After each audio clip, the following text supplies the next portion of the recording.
Obviously ഈ free ആയിട്ടുള്ള റോഡായിരിക്കും നമ്മൾ ചൂസ് ചെയ്യുന്നത്. അപ്പോൾ നമ്മൾ ഫ്രീ ആയിട്ടുള്ള റോഡിൽ പോകുമ്പോൾ ഒരു നല്ല സ്പീഡിൽ ക്രൂസ് ചെയ്ത് ബൈക്ക് ഓട്ടിക്കാൻ പറ്റും.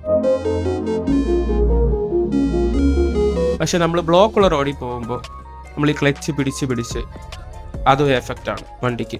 അതുപോലെ പെട്രോളിൻ്റെ ലോസ് അത് അടുത്തൊരു എഫക്റ്റാണ് വണ്ടിക്ക്. നമ്മൾക്ക് കുറേ നേരം നിന്നൊരു സ്ട്രെസ് ഫീൽ ചെയ്യും. ഇതൊക്കെ നമ്മളൊരു ബ്ലോക്കുള്ള റോഡിൽ പോകുമ്പോൾ എഫക്ട്സ് ആണ്. നമ്മളൊരു ബ്ലോക്കുള്ള റോഡിൽ നമ്മളിങ്ങനെ നിന്ന് പോകുമ്പോൾ ഉള്ള എഫക്റ്റ് ആണ് ഞാൻ പറഞ്ഞ പോലെ ക്ലച്ച് കൂടുതൽ പിടിക്കുന്നതും നമുക്കിങ്ങനെ കുറച്ച് ടെൻഷനായിട്ടൊക്കെ ഓട്ടിക്കുന്നതും പിന്നെ ആരെങ്കിലും വണ്ടി തട്ടാം, നമ്മൾ ലേറ്റ് ആവാം, ടൈം കൺസ്യൂം ചെയ്യാം. ഇതൊക്കെ ഒരു എഫക്റ്റ് ആണ് അതിൻ്റെ. പക്ഷേ ഇപ്പുറത്തെ ഹൈവേയിലാണെങ്കിലോ നമുക്ക് ആ രീതിക്ക് ബൈക്ക് ഓടിച്ച് പോകാം. നമുക്കൊരു സ്ട്രെസ്സോ ഒരു ഇതുമില്ല. കറക്റ്റ് ആ ഒരു പോയിന്റ് ഓഫ് വ്യൂവിൽ നമുക്ക് വണ്ടി ഓടിച്ച് പോകാന്നുള്ളതേ ഉള്ളൂ.